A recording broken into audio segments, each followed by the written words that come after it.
ইমানি তাকত দিয়ে শক্তি দিয়ে রেডি হন, নিজেদের ইমানকে মজবুত করুন। সকলে জোরে বলুন ইনশাআল্লাহ। মিজানুর রহমান আজহারি দেশে ফিরছেন, এই বিষয়ে কিছু আজকে কিন্তু ওই মুসলমান জাতিরা বুঝতে পারছে যে ইহুদিদিকে হিটলার কেন মেরেছিল। কোরআনে আছে, মুসলমান শিক্ষিতরা শুনেন, ইহুদি আর নাসারা হচ্ছে মুসলমানদের চিরশত্রু। কোন ইহুদি যদি আপনাকে ভালোবেসে বলে আমি ইসলামকে ভালোবাসি, জানবেন মিথ্যা, কখনো নয়। পৃথিবীতে সব থেকে বড় ইসলামের আর কোরআনের রাসূলের দুশমন হচ্ছে ইহুদি। আমার ভাই, ইহুদিদের যে পতন হবে সেই পতনটা এত সহজে নয়। গোটা পৃথিবী এই চিঙ্গারির মধ্যে ঢুকবে। আমি এক মাস আগে বলেছিলাম লেবানন জড়িয়েছে, এরপরে খুব তাড়াতাড়ি পরের মাসে ইরান জড়াবে, জড়িয়ে গেছে। এরপরে দেখতে পাবেন ইরাক, সিরিয়া, এমনকি মিশর, কাতার, কুয়েত সবাই জড়াবে, এমনকি গোটা পৃথিবী এর লেপেটে আসবে। আর কিয়ামত করিবান। আমরা উলামারা অনুভব করতে পাচ্ছি যে আলামতগুলো একটা একটা করে আস্তে আস্তে প্রকাশ পেয়ে যাচ্ছে। ওই জন্যে কিয়ামত খুব কাছে, সন্নিকটে।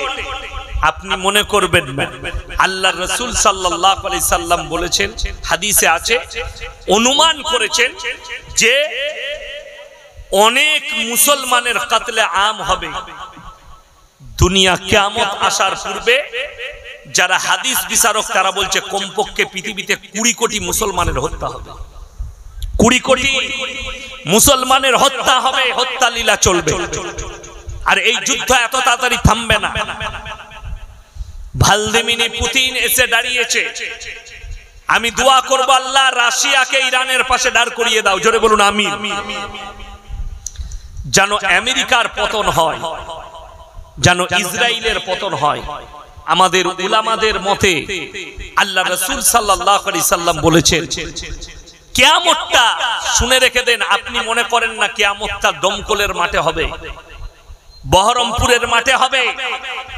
গোটা পৃথিবীর মানুষকে আল্লাহ জড়ো করবেন, ওই ফিলিস্তিনের ময়দানটাই হবে কিয়ামতের ময়দান। ওই আল আকসার ময়দানটাই হবে কিয়ামতের ময়দান। গোটা পৃথিবীর মানুষকে আল্লাহ জড়ো করবেন। আমার ভাই, ইহুদিদের পতন হবে, দাজ্জাল আসা বাকি আছে হাদিস মোতাবেক। দাজ্জালের আবির্ভাব ঘটবে, পৃথিবীতে বহু মানুষের প্রাণহানি হবে দাজ্জালের হাত দ্বারা। খোরাসান থেকে রাসূলের হাদিস, এমন একটা যোদ্ধা বের হবে যে যোদ্ধাদের সামনে তারা আধুনিক অস্ত্র নিয়ে যুদ্ধ শুরু করবে, পৃথিবীর আর কোন শক্তি দাঁড়াবে না। আর তাদের নেতৃত্ব দিবেন ইমাম মেহেদী। দাজ্জালের যে খতম হবে, দাজ্জালের যে রাজত্ব শেষ হবে, সেটা হবে হযরতে ঈসা মসিহর হাত দ্বারা। কিয়ামতের পূর্বে দাজ্জালের যখন অত্যাচার চলবে, আসরের নামাজে দমস্কের মসজিদে আল্লাহ ঈসা মসিহকে নামাবে। এই দলটাই হবে ঈসা মসিহর দল, যোদ্ধা। আর দাজ্জালের খতম হবে, কিয়ামতের আলামতগুলো বড় বড় গুলো প্রকাশ পাবে। নাম্বার 1 আলামত যেটা প্রকাশ পেয়েছে, সেদিনে শুনছিলাম পৃথিবীর শ্রেষ্ঠ মুফতি তাকি উসমানী, তিনি বলেছেন কিয়ামত সে পহলে দুনিয়া में हराम औलादों से भर जाएंगे। মানুষ পরকিয়াকে জায়েজ করে দিবে, লোকের বউকে নিয়ে পালিয়ে গিয়ে জায়েজ মনে করে ঘর করবে। এমন কি বউকে তালাক দেওয়ার পরেও মৌলবীদিকে না জানিয়ে সেই বউকে নিয়ে ঘর করবে। আর সে বাচ্চাগুলো পয়দা হবে, সেগুলোই হবে হারাম আওলাদ। আর সব থেকে বেশি আমি তালাকটা যেটা দেখতে পাচ্ছি আপনাদের মুর্শিদাবাদ জেলায়, বউয়ের সাথে ঝগড়া হলেই তালাক। এই বুকা, আমাদের মৌলবীদের বউদের সঙ্গে কথা কাটাকাটি হয় না, আমরা ফেরেশতা। কথাটা বুঝতে পেরেছেন না পারেন?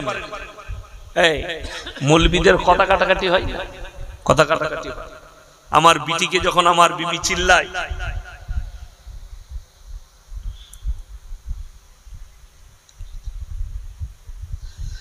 কিছু যখন আমার বিটিকে চিল্লায়, আমি তখন আমার বিবিকে চিল্লাই, এই কিছু বলবে না, বিটিকে ভালোবাসি, ছোট বিটিকে, কথা কাটাকাটি হয়, কিন্তু ম্যানেজ করতে হয়।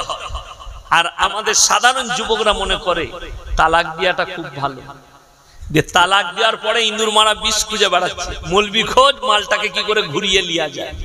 হারামখোর। তালাক যদি সহজ হতো, তালাক হালাল হলে আমরা মলবিরা দিতাম না।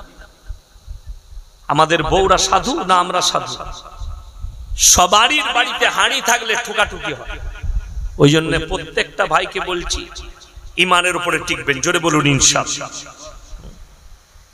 ইহুদিদের কাছ থেকে বাঁচুন আমার ভাই।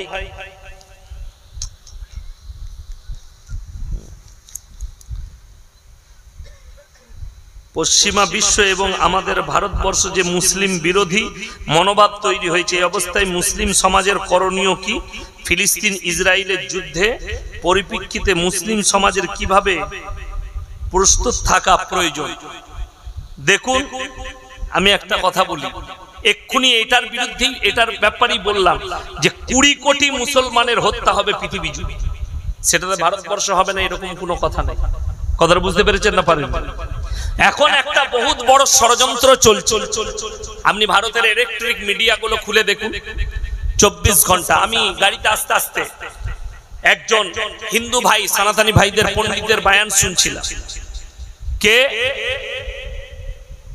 मुसलमान के मस्जिद में घुस घुस कर मारेंगे। तो भाई চাইলে মারতে পারে, কিন্তু একটা কথা, যখন আপনাকে 10টা পাথর মারবে, আপনাকে একটা ঘুরিয়ে মারতে হবে, হবে না? হবে না? বড় কষ্টের বিষয়। আমি একটাই কথা বলেছি, কুত্তে ग्रुप में शिकार करता, शेर अकेले शिकार करता। मैं किसी के बारे में नहीं कह रहा हूं, मैं सिर्फ चेतावनी दे रहा हूं। जो सोच रहे हो कि हम ग्रुप में शिकार करते हैं, अगर मर्द है तो अकेले शिकार करके दिखा, आ जाओ। और शेर अकेला शिकार करता, बोलकर आ जा मेरे भाई। जो सोच रहे हो कुरान को मिटा देंगे, इस्लाम को मिटा देंगे, পশ্চিমী দুনিয়াকে যে মুসলিমরা ফলো করতে চাইছেন, তারা জাহান্নামের পথকে অবলম্বন করছেন, এটা মাথায় রাখবেন। পশ্চিমী দুনিয়া, তাদের কাছে টেকনোলজি আছে, তাদের কাছে নাসা আছে, তাদের কাছে প্রযুক্তি আছে। আপনারা জানেন তারা যে প্রযুক্তি এনেছে আপনার ঈমান ধ্বংস করার জন্য, সেই প্রযুক্তির নামটা আপনি শুনেছেন? সেই প্রযুক্তি একবার ভেবেছেন সেই প্রযুক্তিটা কি? আমার যারা স্কুল কলেজের যুবক যুবতী আছে, তারা কান খুলে শুনে যান, বেঈমান কাফেররা আপনাকে দিয়ে জিনা করাচ্ছে, অথচ আমরা জানি না এগুলো জিনা। সামনে ডিসেম্বর যাবে, জানুয়ারি আসবে, 14ই ফেব্রুয়ারি ভ্যালেন্টাইন ডে। নাম দিয়েছে ভ্যালেন্টাইন ডে, কাজ হচ্ছে জিনা করা। নাম দিয়েছে রোজ ডে, কাজ হচ্ছে জিনা করা। নাম দিয়েছে চকলেট ডে, কাজ হচ্ছে জিনা করা। নাম দিয়েছে কিস ডে, কাজ হচ্ছে জিনা করা। এইগুলো এক একটা জিনা। আপনারা বলুন, আমাকে যদি এক্ষুনি ইমাম সাহেব জিজ্ঞেস করেন, কিংবা হাজি সাহেব বলেন আপনার পরিচয় কি, আমি আমার বাপের নাম লুবো না মায়ের বাবা? কথা বলো, কার নাম লুবো? বাবা। আমি যদি হাজি সাহেবকে জিজ্ঞেস করি আপনি কে, ইনি ইনার আব্বার নাম করবেন যে আমি মৃত অমুকের ছেলে। আব্বা যদি মারা, বলবে না? বলবেন। মারা গেলেও বলবে মৃত অমুকের ছেলে। কেন? আল্লাহ রাব্বুল আলামিন মানুষের যে পরিচয় ঘটিয়েছে ওইটা বাপের দ্বারা। জোরে একবার বলুন সুবহানাল্লাহ। আপনাদের এখানে ছাগল আছে না? ছাগলের ছানা হলে কি বলেন? পাঁঠার ছানা না ছাগলে? কথা বলে না? কথা বলে না? ছাগলের গায়ের বাচ্চা হলে কেউ বলে ষাঁড়ের বাচ্চা? কি বলে? গায়ের বাচ্চা বলে। কেন?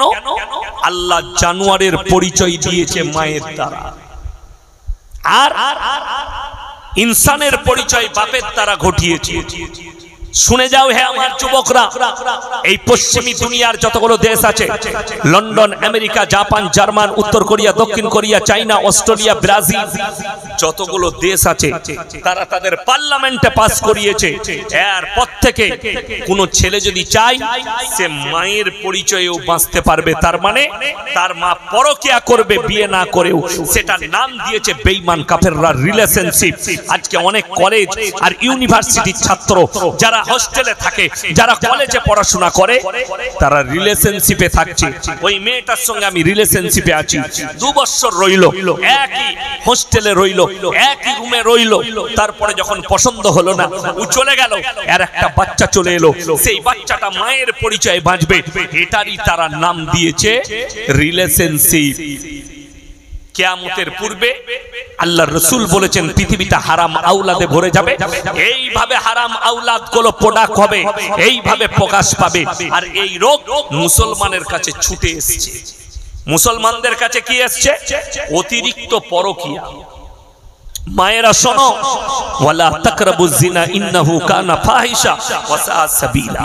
ব্যভিচার করা তো দূরের কথা, যে রাস্তায় ব্যভিচার হয় সেই রাস্তার ধারে পাশে তোমরা যাতায়াত করবে না, ওই রাস্তায় যাতায়াত করা যাবে না। আমার মুসলমান ভাই, আমার মা বোন, আমার মায়ের দিকে অনুরোধ করে বলে যাচ্ছি, শোনো, স্বামী আছে সৌদিতে, স্বামী আছে কাতারে, স্বামী আছে কুয়েতে, অনেক মায়েরা পরকীয়ায় জড়িয়ে পড়ছে। জেনে রেখে দিবেন, পুরুষ হোক কিংবা নারী হোক, তোমার যৌবনের হিসাব আল্লাহর কাছে লাগবে। তুমি যে যৌবনটা খরচ করছো তার হিসাব লাগবে। কোরআন শুনেলেন, কাদ আফলাহাল মুমিনুন আল্লাযীনা হুম ফি সালাতিহিম খাশিউন ওয়াল্লাযীনা হুম আনিল লাগবি মুরিদুন ওয়াল্লাযীনা হুম লিফুরুজিহিম হাফিজুন। মুমিন পরকিত তারা, নারী হোক কিংবা পুরুষ হোক, যারা নিজেদের লজ্জা স্থানের হেফাজত করে, এরা প্রকৃত মুমিন। কোন নারী যদি বিধবা হয়, স্বামী মারা গেছে, ছোট্ট বাচ্চা রেখে, সেই বাচ্চার মুখের দিকে তাকিয়ে নিজেকে পবিত্র রেখে সে যদি যৌবনটা ওই বাচ্চার খিদমতে গুজারে দিতে পারে, সেই মেয়েটা পেশাক জান্নাতি। জোরে বলুন সুবহানাল্লাহ। সেই মা জান্নাতি। কিন্তু যারা ইসলামী শরীয়তে জায়েজ আছে, স্বামী মারা গেছে, ইদ্দত পালন করো, তোমার প্রয়োজন তুমি অন্য স্বামী গ্রহণ করে নাও, কিন্তু জিনার রাস্তা চলবে না। আমি বলি, একজন ফোন করেছে, ভদ্র মহিলা, কোন জেলার বলবো না, জেলার মানুষ কষ্ট পাবে, তার পক্ষ নিয়ে একটা ছেলে ফোন করেছে, হুজুর একটা মাসলা জানতাম। কি বাবা? বলছে একটা মহিলা বিয়ে করেছে, তার একটা বাচ্চা হয়েছে, মেয়েটার বয়স, কিন্তু স্বামী যৌবন ক্ষমতা হারিয়ে ফেলেছে। সেই স্ত্রী কি অন্য পুরুষের সঙ্গে সম্পর্ক করতে পারে? কত বড় আস্পর্ধা! আমি বললাম পারে। কখন?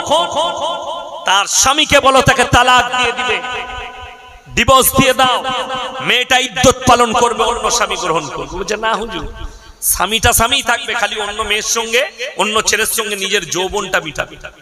কত বড় আস্পর্ধা! মুসলমান কত নিচে নামতে পারে, এ কত নিচে নেমেছে।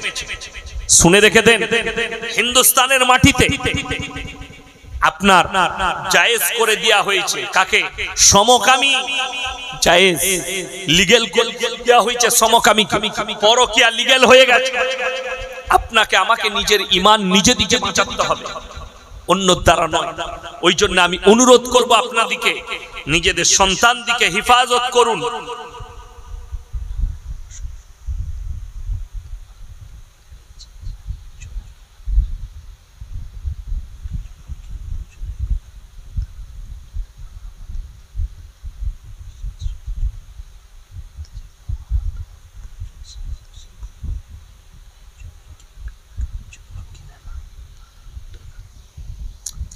প্রিয় উস্তাদ, আসসালামু আলাইকুম। প্রিয় উস্তাদ, আমার একটা প্রশ্ন হলো, আমরা দুই বন্ধু হাত মিলাই যে জমি কিনা বেচার কাজ করব বলে, এবং একটা জমি কিনি দুজনে বিনা লিখিত এগ্রিমেন্টে, কারণ আমাদের দুজনের উপরে বিশ্বাস ছিল, এখন আমি জমিটা বিক্রি করতে চাই কারণ আমার টাকার খুব প্রয়োজন, কিন্তু সে বলে জমি কেউ বিক্রয়ের জন্য কিনে না, তার টাকার প্রয়োজন নাও হতে পারে কারণ সে একজন ব্যবসায়ী এবং আমি বেকার।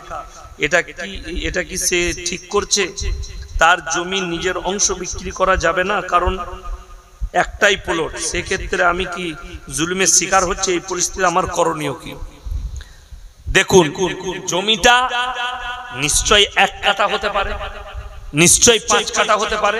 কথাটা বুঝতে পেরেছেন? ভালো করে শুনবেন। জমিটা 1 কাঠা হতে পারে, 2 কাঠা হতে পারে, 5 কাঠা হতে পারে। পারে না? পারে। যদি দুজন সমান টাকা দিয়ে থাকে তাহলে তো হাফ হাফ ভাগ হবে, হবে না? হবে না? কথাটা বুঝতে পেরেছেন? দুজন হাফ হাফ পাবে। 5 কাঠা আছে 2.5 কাঠা করে, 2 কাঠা আছে 1 কাঠা করে পাবে।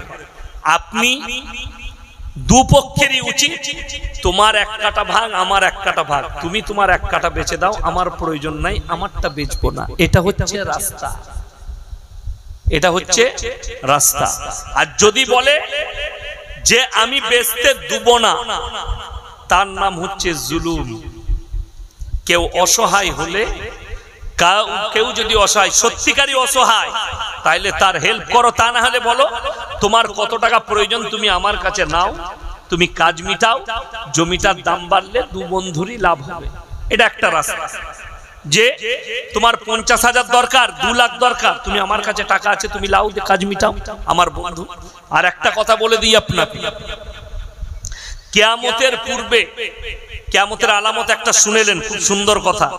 সেই আলামতটা হচ্ছে পর আপন হবে, আপন পর হবে। এটা রাসূলের হাদিস। পর আপন হবে, আপন পর হবে। মানুষ হবে হিংস্র জানোয়ারের থেকেও খাতারনাক। আপনারা দেখতে পাচ্ছেন মেয়ে রেপ করে মারা যাচ্ছে, তাকে তছনছ করে দিচ্ছে, মার্ডার করে দিচ্ছে। মানুষ টাকার জন্য মানুষকে মার্ডার করছে। হিংস্র জন্তুর থেকেও, প্রাণীর থেকেও খাতারনাক হবে। এটা কিয়ামতের একটা আলামত। মানুষ একে অপরের সঙ্গে মিল মহাব্বত থাকবে না। আজকে ভাইয়ে ভাইয়ে মিল নেই, বাপ বেটাই মিল নেই। ঠিক বললাম না ভুল বললাম? যায় যায় মিল নেই, শাশুড়ি বউয়ে মিল নেই, বুনে বুনে মিল নেই। এটা কিয়ামতের একটা আলামত। আর ওই জন্য কোরআনে আছে যারা মুমিন হবে, সবাই মুমিন হবে, জোরে বলুন ইনশাআল্লাহ। তোমরা সূরা নিসার একবারই প্রথম আয়াত, আমি এক নারী এক পুরুষ থেকে অগুন্তি নারী পুরুষ পাঠিয়েছি। লাস্টের চ্যাপ্টারে আল্লাহ বললেন এই আয়াতে, তোমরা নিজেদের আত্মীয়তা সম্পর্কে সচেতন হও, কেউ আত্মীয়তা ছিন্ন করবে না। ওই জন্য আমার ভাই, তাকে বলবো যদি তোমার মনে হয় তার হাফ বিক্রি করলে উপকার হবে, তুমি তাকে হাফ জায়গা দিয়ে দাও। আর যদি মনে হয় যে আমি তার উপকার করব, তাহলে টাকা দিয়ে উপকার করো। জায়গাটা যদি তার উপকার করতে চান, যে আমি তোমার উপকার করছি, দাম বাড়লে তোমারই উপকার, এটা একটা দিক। আর একটা দিক, তুমি যতটা পাবে ততটা নিয়ে নাও, তোমারটা বেচে দাও, আমারটা। তা নাহলে আপনি কিনেলেন, তার প্রয়োজন, যে দাম যাচ্ছে সেই হিসাবে আপনি কিনেলেন। যদি বলেন তোর কি হবে জানি না, আমি বেচতে দেবো না, এটার নাম হচ্ছে শরীয়তে জুলুম। আর আল্লাহ তাআলা জালিমদিকে পছন্দ করেন না, জালিম হবেন না। এরপর বলি আমার প্রত্যেকটা ভাইকে, হাত তুলে বলুন তো সবাই নামাজ পড়বো, জোরে বলুন ইনশাআল্লাহ। দিনের উপরে সবাই টিকবো, জোরে বলুন ইনশাআল্লাহ। দেখুন কোরআনে আছে আল্লাহ যেদিকে মাল দিয়েছে, 3টে মানুষের পেছনে খরচ করবেন। কটা বললাম? 3টে। ওয়া আতিদাল কুরবা হাক্কাহু ওয়াল মিসকিন ওয়াবনাস সাবিলি ওয়া লা তুবাদদির তাবদীরা ইন্নাল মুবাদদিরিন কানু ইখওয়ানাশ শায়াতিন ওয়া কানাশ শাইতানু লিরাব্বিহি কাফুরা। হে আমার নবী, পৃথিবীর মানুষকে বলে দাও, ওয়া আতিদাল কুরবা, তোমার কাছে যখন তোমার কাছের গরীব হাত পাতবে, তুমি তার হাতকে ফিরিও না। ওয়াল ইয়াতামা ওয়াল মাসাকিন, তারপরে তুমি দেখবে এতিম আর মিসকিন যদি হাত পাতে, তার হাতকে ফিরিও না। উত্তর প্রদেশের লখনৌ মুসলমানদের ঘরে, শিয়াদের ঘরের একটা ছেলে, তার নাম ওয়াসিম রিজভী। সে কি বলল? 28টা কোরআনের আয়াতের উপরে কেস ঠুকেছিল সুপ্রিম কোর্টে। কেস খারিজ হয়ে গেছে, বলেছে এই কোরআনের আয়াতগুলো কোরআন থেকে বাতিল করতে হবে। জোরে বলুন নাউজুবিল্লাহ। কেন? इसी से तो मुसलमान को जिहाद सिखाते हैं, लेकिन जिहाद का मतलब नहीं मालूम। अरे उलमाओं से पूछो जिहाद का मतलब क्या होता है। किसी गरीब का मदद करना ये भी जिहाद है इस्लाम में। किसी बहन का मदद करना ये भी इस्लाम में जिहाद है। किसी मासूम को बचाना ये भी जिहाद है। मस्जिद को बचाना ये भी जिहाद है। कुरान का हिफाजत करना ये भी जिहाद है। गरीब को खाना खिलाना, दूसरे कौम के लोगों के साथ अच्छा बर्ताव करना ये भी जिहाद है। लेकिन ये हरामखोर समझा कि कत्ल करना। अगर कुरान के जिहाद के मतलब ये होता, अंधो भक्तों कान खोलकर सुन लो, इस हिंदुस्तान में 850 साल तक मुगल ने राज किया, एक भी हिंदू नहीं रहते, एक भी मंदिर नहीं रहता। लेकिन अल्लाह के कृपा से उन लोगों ने कुरान और हदीस पर अमल किया, इसीलिए मस्जिद भी महफूज है और मंदिर भी महफूज है। उन लोगों ने बंटवारा नहीं किया। अभी दुख की बात क्या है बता, सब থেকে দুঃখের কথা শুনে নেই। যাদের মনে কষ্ট হচ্ছে তারা শুনে যান। এই পশ্চিম বাংলার যারা অন্ধভক্ত আছো তারা শুনে নাও। बोलचे भाइयों, हमारे देश में हिंदू भाई खतरे में। बड़ी दुख की बात है, प्रधानमंत्री जी हिंदू है, हिंदुस्तान के जितने चीफ मिनिस्टर है सारे के सारे हिंदू है, जितने आईपीएस है सब हिंदू है, जितने जज है सब हिंदू है। फिर भी अगर हिंदू खतरे में है तो मेरे भाई किसी मुसलमान को प्रधानमंत्री बना दो, कम से कम मुसलमान खतरे में रहे। अरे मुसलमान के प्रधानमंत्री कर दाओ, कमपक्षे मुसलमानरा खतराय चले आसलो। मूर्ख बानानो होच्छे एबं विद्वेष छड़ानो होच्छे। এই বিদ্বেষটাকে আমরা মহব্বতের সঙ্গে রুখে দেব। জোরে বলুন ইনশাআল্লাহ। মহব্বতের সঙ্গে তোমরা জয় শ্রীরাম বলে মন্দিরের গম্বুজ, মসজিদের গম্বুজ ভাঙতে পারো, আমরা আল্লাহু আকবার বলে মন্দির ভাঙার হুকুম ইসলাম শরীয়তে দেয়। তোমরা কলার ধরে জয় শ্রীরাম বলিয়ে মারতে পারো, একটা মুসলমানকে মার্ডার করতে পারো। আমার রাসূল কখনো অর্ডার দেয়নি যে কেউ কলার ধরে আল্লাহু আকবার নারায়ে তাকবীর বলে তাকে মার্ডার করে দাও। এ শরীয়তে ইসলামে অর্ডার নেই। আমি চ্যালেঞ্জ দিলাম, हिंदुस्तान के जितने कुत्ता मीडिया वाले हो, अगर एक दिखा सकते हो कि इस 10 साल में, 20 साल में, 30 साल में एक कोई हिंदू भाई को किसी मुसलमान ने पकड़कर बोला कि अल्लाह अकबर बोल ना तो तेरे को मर्डर कर दूंगा, এরকম যদি কোনো মিডিয়া वाला দেখাতে পারে, আমি ইয়াসিন জীবনে আর বক্তব্য দেব না। এটা আমি বাই ক্যামেরা বলে যাচ্ছি, মিডিয়া দিকে চ্যালেঞ্জ করছি। দুঃখের বিষয় ইসলাম এই শিক্ষাটাই দেয় না, এই আদর্শই দেয়নি। আজকে কষ্টটা বলে দিই, আপনি ইসলাম না বুঝার কারণে, মুসলমানের কাছে দ্বীনি শিক্ষা না থাকার কারণে, দ্বীনি ইলম না থাকার কারণে কতগুলো বিপদগ্রস্ত মুসলমান বলে দিই। আপনি যান বহরমপুর জেলে, আপনি যান কলকাতা সেন্ট্রাল জেলে, আফিং পাচারে জেলে কে আছে? মুসলিমদের ছেলে। মদ পাচারে জেলে কে আছে? মুসলিমদের ছেলে। গাঁজা পাচারে জেলে কে আছে? মুসলিমদের ছেলে। রাজনৈতিক হত্যাকাণ্ড চালিয়েছে, জেলে কে আছে? মুসলিমদের ছেলে। তার একটা প্রমাণ দিচ্ছি, বীরভূমের বাগদুই কাণ্ড। 11টা বাড়ি আগুন জ্বলে গেছে, শিশু পর্যন্ত মারা গেছে, 2-3 জন। সেই 11টা পরিবারই মুসলমান। তার আগের দিনে একজন মার্ডার হলো, সেই ছেলেটাও মুসলমান। 12টা পরিবার শেষ হলো। সিবিআই নিজের হাতে কেস নিয়েছে, এখনো যাঞ্চ চলছে, কেস চলছে। 40 জনকে রেডারে নিয়ে অ্যারেস্ট করেছে। 40 আর 12 কত? কথা বলে না? এই 52টা মুসলিম পরিবার শেষ, মেরেছে মুসলমান, মরেছে মুসলমান, জেলে আছে মুসলমান। তার কারণ একটাই, এদের কাছে দ্বীনি শিক্ষা নেই, দ্বীনি চর্চা নেই, এডুকেশন নেই। আর আল্লাহ রাব্বুল ইজ্জত প্রথম আয়াত পৃথিবীর বুকে পাঠিয়েছেন, ইকরা বিসমি রাব্বিকাল্লাযী খালাক। হে নবী পড়ো, শিক্ষার উপরে পাঠিয়েছেন। কেউ যদি শিক্ষিত ছেলে থাকেন, কলম সর্বপ্রথম কে আবিষ্কার করেছে আপনি বলতে পারবেন না। একটা স্টুডেন্টকে বললে সে কারুর নাম দিবে, কার নাম দিবে? কোনো একটা বৈজ্ঞানিকের নাম বলবে। কলম যদি পৃথিবীতে কেউ আবিষ্কার করেছেন, তিনি হচ্ছেন হযরত মুহাম্মদ মুস্তাফা, সকলে জোরে বলুন সাল্লাল্লাহু আলাইহি সাল্লাম।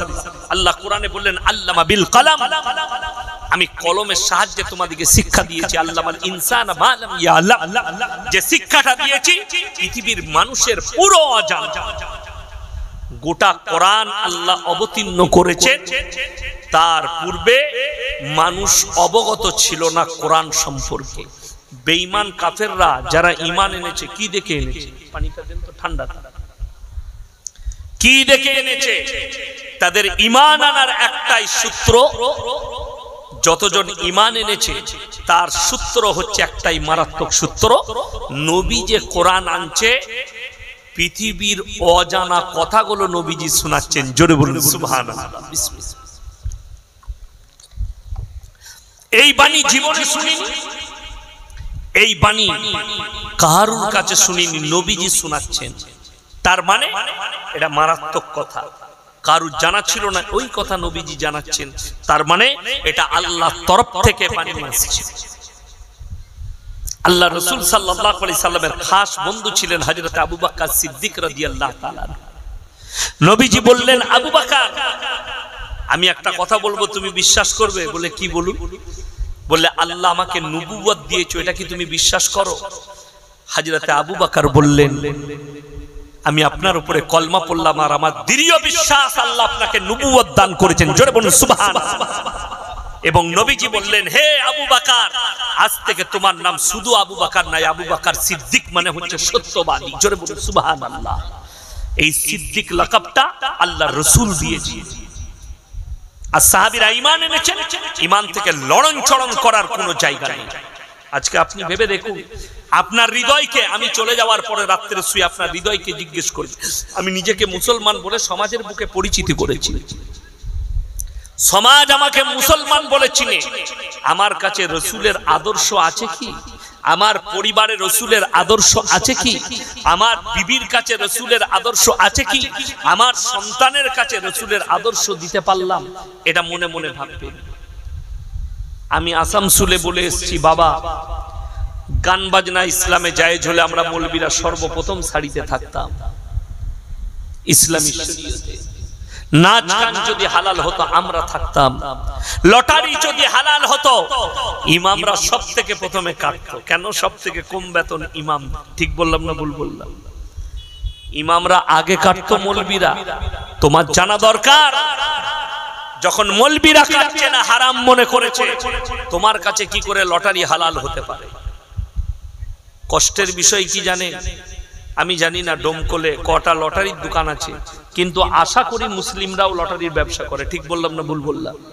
হ্যাঁ। অথচ এই ব্যবসা সম্পূর্ণ হারাম শরীয়তে। যেমন আপনাকে বলে দিই, দোয়া কবুলিয়াতের জন্য শর্ত প্রথম রাখা হয়েছে হালাল খাবার। আপনি ভেবে দেখেছেন? আপনি নামাজ পড়লেন, আপনার মনে মনে হলো, সুন্নত পড়ে নিলেন, এরপর মনে হলো আল্লাহর কাছে একটু চাই, আপনি দোয়া করছেন, আল্লাহ তুমি আমাকে ক্ষমা করে দাও, আমার কারোবারে বরকত দাও, রুজি রোজগারে বরকত দাও। অথচ আপনি খাচ্ছেন হারাম খাবার, পরিবারের মুখে হারাম তুলে দিচ্ছে। মুসলমানদের ছেলেরা হারাম কি বুঝেছে, হালাল কি বুঝেছে, কিছুই জানে না। আমার বর্ধমানের কথা বলছে, হাই রোডে দাঁড়িয়েছে মুসলিমদের ছেলে গাড়ি নিয়ে, হোটেলে ঢুকেই বলছে এক বোতল মদ দে। মদ খাওয়া হয়ে গেল, এরপর বলছে মুরগির গোশত নিয়ে আয় আর রুটি নিয়ে আয়। সে বেচারা হোটেলের কর্মচারী, মুরগির মাংস আর রুটি এনেছে। তখনই জিজ্ঞেস করছে মুরগিটা জবাই না কাটা? মার হারাম খোরকে জুতো করে। এ মনে করেছে মদটা খাওয়া যাবে, কিন্তু মুরগি খেলে আমাকে জবাই খেতে হবে। আপনারা বলুন মদটা কি? স্পর্শ করা হারাম। কাটা মুরগিটাও তোমার জন্য স্পর্শ করা হারাম। দুটোই যদি হারাম হয় তুমি কি করে এটাকে হাতে নিলে? চলুন, আপনি এটা বুঝে গেলেন যে আমাকে জবাই করা মাংস খেতে হবে। আপনি বলুন, আপনি সকালবেলায় উঠে যদি বহরমপুরে যান, কোন অমুসলিম ভাইয়ের হোটেলে খেতে যান, আপনি কি জিজ্ঞেস করবেন? দাদা মুরগিটা জবাই না কাটা করতে হবে না? হবে না? রেস্টুরেন্ট হলেও জিজ্ঞেস করতে হবে মুরগিটা জবাই না কাটা।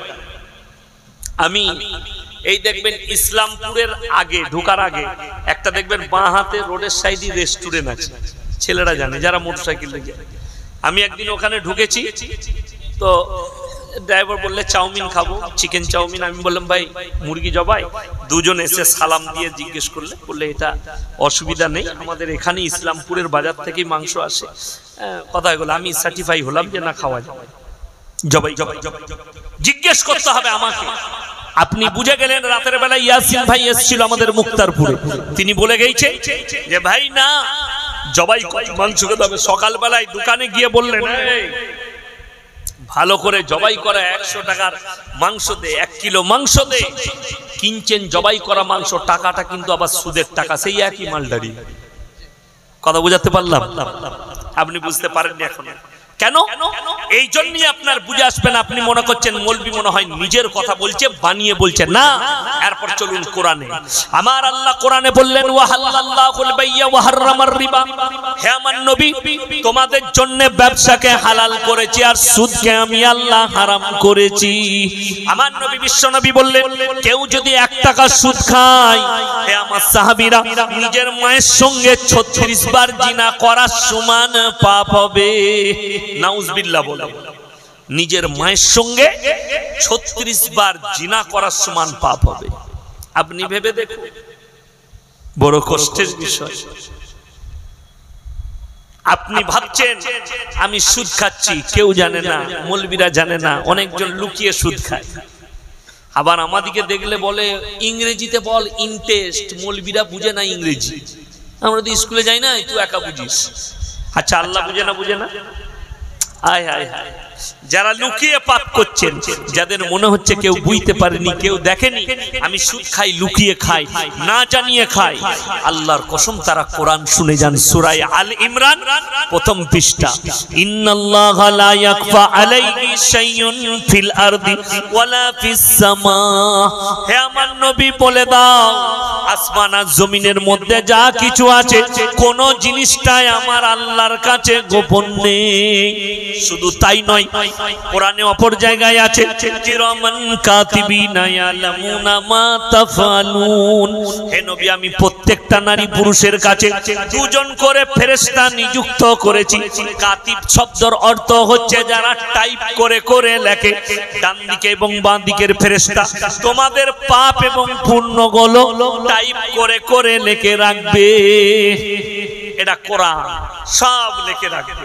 আর যারা মনে করছেন কিয়ামতের দিনে আল্লাহ কিভাবে প্রকাশ করবে, আমি তো অস্বীকার করব, অস্বীকারীদের জন্য আল্লাহ লাইন রেখেছেন। আর প্রত্যেকটা নর নারী সকলের কাছে আল্লাহ হিসেব নেবেন তাদের মুখ দিয়ে। এটা কোরআন। ইকরা কিতাবাক কাফা বিনাফসিকা আল-ইয়াওমা আলাইকা হাসিবা। হে আমার নবী বলে দাও কিয়ামতের